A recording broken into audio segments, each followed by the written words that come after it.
नमस्ते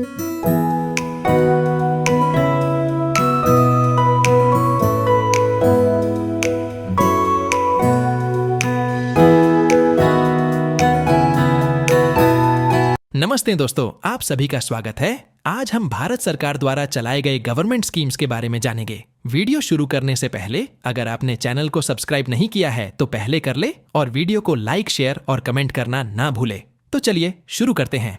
एक अर्थगंगा। अर्थगंगा नमामि गंगे कार्यक्रम में जोड़ा गया एक पहल है। यह नदी लोगों के संबंध को आर्थिक पुल के माध्यम से मजबूत करने के लिए एक टिकाऊ और व्यवहार्य आर्थिक विकास मॉडल है। यह तय किया गया था कि नमामि गंगे मिशन को सभी हितधारकों की भागीदारी के साथ अर्थगंगा की अवधारणा का नेतृत्व करना चाहिए। इसे नमामि गंगे कार्यक्रम के एक ऊर्ध्वाधर के रूप में जोड़ा गया था। 4 ऊर्ध्वाधरों के अलावा निर्मल गंगा, अविरल गंगा, जन गंगा और ज्ञान गंगा। अर्थगंगा के 6 पहलू पहचाने गए हैं।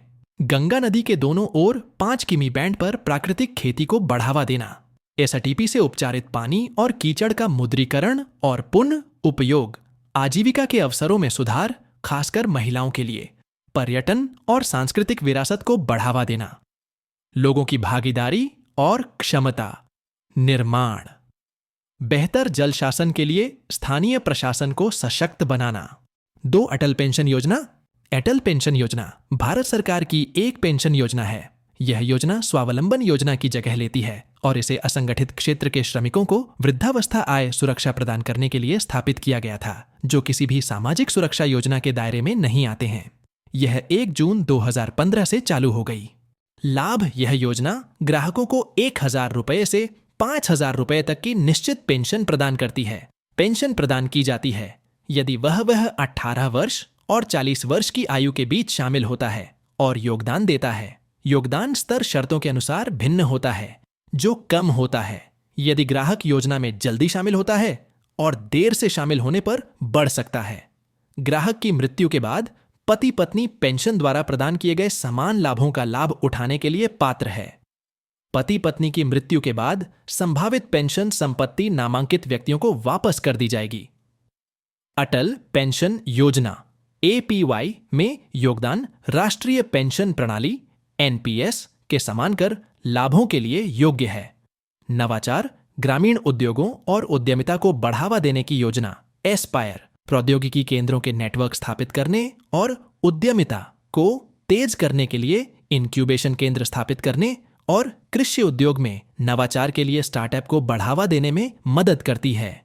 एस्पायर आजीविका व्यवसाय इनक्यूबेटर LBI या प्रौद्योगिकी व्यवसाय इनक्यूबेटर TBI स्थापित करने के लिए वित्तीय सहायता प्रदान करता है।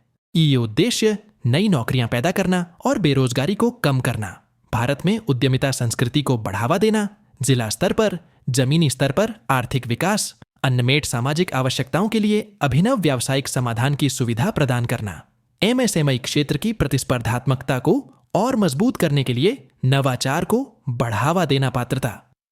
कृषि आधारित उद्योग के क्षेत्र में शामिल तकनीकी शोध संस्थानों के माध्यम से व्यावसायिक विचारों के कार्यक्रम के इनक्यूबेशन और व्यावसायीकरण को लागू करें। इन्हें ज्ञान भागीदार के रूप में नामित किया जाएगा और वे अपने व्यावसायीकरण के लिए नए मौजूदा प्रौद्योगिकियों को इनक्यूबेट करेंगे। यह इनक्यूबेटर इनक्यूबेशन के लिए धन प्रदान करता है और इस योजना और आजीविका व्यवसाय के बीच आवश्यक तालमेल बनाता है। इनक्यूबेटर प्रौद्योगिकी व्यवसाय इनक्यूबेटर और MSME, NSIC, KVIC, कोयर बोर्ड, अन्य मंत्रालयों विभागों के साथ साथ निजी इनक्यूबेटर की इनक्यूबेशन योजनाएं।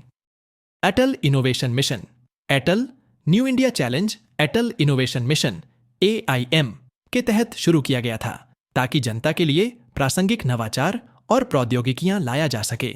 अटल इनोवेशन मिशन देश में नवाचार और उद्यमिता की संस्कृति को बढ़ावा देने के लिए शुरू की गई एक प्रमुख पहल है। OAIM ने रेलवे बोर्ड, पेयजल और स्वच्छता मंत्रालय, कृषि और किसान कल्याण मंत्रालय, सड़क परिवहन और राजमार्ग मंत्रालय और आवास और शहरी मामलों के मंत्रालय के साथ साझेदारी में अटल न्यू इंडिया चैलेंज लॉन्च किया है।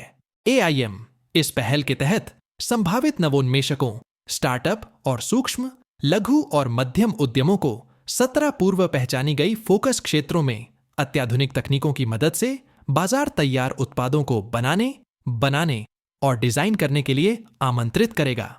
AIM की पहले Atal tinkering lab, Atal incubation centre, mentor India, Atal new India challenge, Atal community innovation centre, आत्मनिर्भर भारत, arise, Atal new India challenge, ANIX programme AIM के लिए 17 पूर्व पहचानी गई फोकस क्षेत्र, सार्वजनिक स्थानों पर कचरा और सार्वजनिक कचरा रोकना, सुरक्षित परिवहन, खाद्य बनाने के लिए मिक्सिंग ब्लेड, इलेक्ट्रिक मोबिलिटी, विकेंद्रीकृत खाद्य बनाना, स्मार्ट मोबिलिटी, खाद्य की गुणवत्ता, वैकल्पिक ईंधन आधारित परिवहन, कचरा संरचना उपकरण, रोलिंग स्टॉक का पूर्वानुमानी रखरखाव, कचरा प्रबंधन, रीसाइक्लिंग, पुनः उपयोग, उभरती प्रौद्योगिकियों का उपयोग करके रेल विफलता की रोकथाम, किफायती विलवणीकरण पुनर्चक्रण तकनीक, सड़क और रेल के लिए फॉग विजन सिस्टम, तत्काल पीने योग्य पानी की गुणवत्ता परीक्षण, जलवायु स्मार्ट कृषि। यह कार्यक्रम भारतीय अंतरिक्ष अनुसंधान संगठन इसरो और 4 मंत्रालयों द्वारा संचालित किया जाएगा। रक्षा मंत्रालय, खाद्य प्रसंस्करण उद्योग मंत्रालय, स्वास्थ्य और परिवार कल्याण मंत्रालय और आवास और शहरी मामलों के मंत्रालय। एटल टिंकरिंग लैब्स ATL भारत भर के स्कूलों में स्थापित किए गए हैं, जिनका उद्देश्य भारत में 10 लाख बच्चों को नवोदित नव प्रवर्तक के रूप में विकसित करना है। इस योजना का उद्देश्य युवा दिमागों में जिज्ञासा, रचनात्मकता और कल्पना को बढ़ावा देना और डिजाइन मानसिकता, कंप्यूटेशनल सोच, अनुकूली सीखने, भौतिक कंप्यूटिंग आदि जैसे कौशल को विकसित करना है। ATL एटल इनोवेशन मिशन AIM नामक छाता मिशन के तहत संचालित एक गतिविधि है। योजना के अन्य लक्ष्यों में बच्चों में डिजाइन मानसिकता, अनुकूली सीखने, कंप्यूटेशनल सोच, भौतिक कंप्यूटिंग आदि को शामिल करना शामिल है। ATL के पीछे का दर्शन यह है कि पुरस्कार और प्रोत्साहन स्कूल जाने वाले बच्चों में नवाचार और उद्यमिता की एक आक्रामक लहर उत्पन्न करने के लिए एक शानदार शुरुआत है। ATL स्कूलों, जिनमें 6ठी से 10वीं कक्षा तक है, द्वारा स्थापित किए जाएंगे, जो सरकार, स्थानीय निकायों, निजी ट्रस्टों या समाजों आदि द्वारा प्रबंधित हैं। Atal mission for rejuvenation and urban transformation Amrut जून 2015 में लॉन्च किया गया था। अमृत योजना शहरी क्षेत्रों को बुनियादी नागरिक सुविधाएं प्रदान करने की एक पहल है, ताकि गरीबों और वंचितों पर प्रमुख ध्यान केंद्रित करके जीवन की गुणवत्ता में सुधार हो सके। अमृत योजना शहरी पुनरुद्धार परियोजनाओं के कार्यान्वयन के माध्यम से शहरी क्षेत्रों में पर्याप्त सीवेज नेटवर्क और पानी की आपूर्ति सुनिश्चित करने के लिए एक बुनियादी ढांचा स्थापित करने पर केंद्रित है। अमृत योजना के तहत राज्य वार्षिक कार्य योजना जमा करने वाला पहला राज्य राजस्थान था। स्वच्छ भारत मिशन सबके लिए आवास और पानी की आपूर्ति, सीवरेज और बुनियादी ढांचे से संबंधित स्थानीय राज्य योजनाओं जैसी विभिन्न अन्य योजनाओं को भी अमृत योजना से जोड़ा जा सकता है। उद्देश्य प्रत्येक घर में पानी की उचित आपूर्ति और सीवेज कनेक्शन सुनिश्चित करना।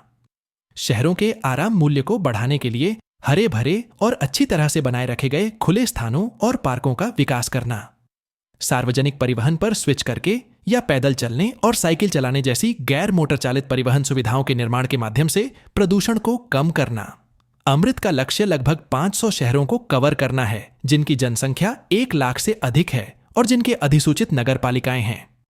प्रमुख घटक मेजर कंपोनेंट क्षमता निर्माण, सुधार कार्यान्वयन, पानी की आपूर्ति और सीवरेज और सेप्टेज का प्रबंधन, तूफानी पानी की निकासी, शहरी परिवहन सुविधाओं में सुधार, हरे भरे स्थानों और पार्कों का विकास। आयुष्मान सहकार योजना 2020 में कृषि और किसान कल्याण मंत्रालय के तहत राष्ट्रीय सहकारी विकास निगम NCDC द्वारा शुरू की गई। आयुष्मान सहकार देश में स्वास्थ्य सेवा बुनियादी ढांचे के निर्माण में सहकारी समितियों को महत्वपूर्ण भूमिका निभाने में सहायता करने के लिए एक अनूठी योजना है। मुख्य विशेषताएं: आयुष्मान सहकार निधि राष्ट्रीय सहकारी विकास निगम द्वारा उपलब्ध कराई जाएगी और स्वास्थ्य सेवा से संबंधित गतिविधियों को करने के लिए उपयुक्त प्रावधान वाली कोई भी सहकारी समिति एनसीडीसी निधि का उपयोग कर सकेगी। अस्पतालों की स्थापना और नवीनीकरण, स्वास्थ्य सेवा संस्थानों का आधुनिकीकरण, विस्तार और मरम्मत और स्वास्थ्य सेवा और शिक्षा बुनियादी ढांचे का विकास मुख्य फोकस होगा। आवश्यकताओं को पूरा करने के लिए कार्यशील पूंजी और मार्जिन मनी भी सहकारी समितियों को प्रदान की जाएगी। आयुष्मान सहकार योजना के तहत महिला बहुल सहकारी समितियों को 1% ब्याज सबवेंशन भी प्रदान किया जाएगा। उद्देश्य सहकारी समितियों द्वारा अस्पतालों, स्वास्थ्य सेवा, शिक्षा सुविधाओं के माध्यम से किफायती और समग्र स्वास्थ्य सेवा के प्रावधान में सहायता करना, सहकारी समितियों द्वारा आयुष सुविधाओं के प्रचार में सहायता करना, सहकारी समितियों को राष्ट्रीय स्वास्थ्य नीति के उद्देश्यों को पूरा करने में सहायता करना, सहकारी समितियों को राष्ट्रीय डिजिटल स्वास्थ्य मिशन में भाग लेने में सहायता करना, सहकारी समितियों को शिक्षा, सेवाओं, बीमा और इससे संबंधित गतिविधियों सहित व्यापक स्वास्थ्य सेवा प्रदान करने में सहायता करना। एटीयूएफएस कपड़ा मंत्रालय ने जनवरी 2016 से 7 साल की अवधि के लिए संशोधित प्रौद्योगिकी उन्नयन निधि योजना एटीयूएफएस शुरू की है। एटीयूएफएस के तहत गारमेंट्स के लिए 15% की दर से योग्य बेंचमार्क मशीनरी के लिए एक मुश्त पूंजी सब्सिडी का प्रावधान है। एटीयूएफएस मौजूदा संशोधित पुनर्गठित प्रौद्योगिकी उन्नयन निधि योजना आरआरटीयूएफएस को बदलता है ताकि मेक इन इंडिया अभियान के तहत कपड़ा क्षेत्र को बढ़ावा मिल सके। नई योजना विशेष रूप से लक्षित करती है रोजगार सृजन और निर्यात को बढ़ावा देकर परिधान और परिधान उद्योग को बढ़ावा देना, जो विशेष रूप से महिलाओं को रोजगार प्रदान करेगा और वैश्विक निर्यात में भारत की हिस्सेदारी बढ़ाएगा। लेकर निर्यात और रोजगार के लिए सूर्योदय क्षेत्र, तकनीकी वस्त्रों को बढ़ावा देना और उन्हें गुणवत्ता और उत्पादकता में सुधार के लिए मौजूदा करघों को बेहतर तकनीक वाले करघों में बदलने को बढ़ावा देना, प्रसंस्करण उद्योग में बेहतर गुणवत्ता को प्रोत्साहित करना और परिधान क्षेत्र द्वारा कपड़ों के आयात की आवश्यकता की जांच करना। अटल भूजल योजना। इस कार्यक्रम का उद्देश्य भूजल संसाधनों के पुनर्भरण पर जोर देना और स्थानीय स्तर पर लोगों की भागीदारी के साथ भूजल संसाधनों के दोहन में सुधार करना था। इस योजना को जल संसाधन, नदी विकास और गंगा संरक्षण मंत्रालय द्वारा लागू और देखा जाएगा, जिसे अब जल शक्ति मंत्रालय के रूप में जाना जाता है। योजना की आधी लागत सरकार द्वारा वहन की जाएगी, जबकि शेष आधी लागत विश्व बैंक द्वारा आरण के रूप में वित्त पोषित की जाएगी। सामुदायिक भागीदारी को प्रोत्साहित करने के लिए सरकार ने भूजल प्रबंधन लक्ष्यों को प्राप्त करने के लिए ग्राम पंचायतों और राज्यों को प्रोत्साहन के रूप में 50% धनराशि देने की योजना बनाई है। यह योजना हरियाणा, गुजरात, कर्नाटक, मध्य प्रदेश, महाराष्ट्र, राजस्थान और उत्तर प्रदेश के जल तनावग्रस्त ग्राम पंचायतों में शुरू की जा रही है। इस योजना के 2 घटक हैं, ज्यादातर संस्थागत सुदृढ़ीकरण और क्षमता निर्माण। घटक इतर राज्यों को प्रोत्साहित करने के लिए प्रोत्साहन। घटक इसका उद्देश्य भाग लेने वाले राज्यों में स्थायी भूजल प्रबंधन को बढ़ावा देने के लिए जागरूकता कार्यक्रमों और क्षमता निर्माण के माध्यम से सामुदायिक स्तर पर व्यवहार परिवर्तन लाना भी है। यह योजना स्थायी भूजल प्रबंधन से संबंधित 4 महत्वपूर्ण मुद्दों को संबोधित करने की परिकल्पना करती है, अर्थात स्थायी भूजल प्रबंधन के लिए राज्य विशिष्ट संस्थागत ढांचे, भूजल पुनर्भरण में वृद्धि, जल उपयोग दक्षता में सुधार और भूजल प्रबंधन को बढ़ावा देने के लिए सामुदायिक आधारित संस्थानों को मजबूत करना। कुछ संभावित निवेश श्रेणियां जो अटल भूजल योजना से बाहर हैं: प्रमुख बांधों और नए बड़े पैमाने पर सिंचाई प्रणालियों का निर्माण और औद्योगिक अपशिष्ट जल संग्रह, उपचार और भूजल को रिचार्ज करने के लिए इसका उपयोग करना। इसके अतिरिक्त ऐसी गतिविधियां जो पर्यावरण पर महत्वपूर्ण प्रतिकूल प्रभाव डालने की संभावना रखती हैं, जो संवेदनशील, विविध या अभूतपूर्व हैं और लोगों को प्रभावित करती हैं, कार्यक्रम के तहत वित्त पोषण के लिए योग्य नहीं हैं। इसी तरह उच्च मूल्य वाले अनुबंधों के कार्यों, वस्तुओं और सेवाओं की खरीद से जुड़ी गतिविधियां सामान्य रूप से वित्त पोषण के लिए योग्य नहीं होंगी। आज के लिए बस इतना ही, तो फिर मिलते हैं इसके नेक्स्ट पार्ट में।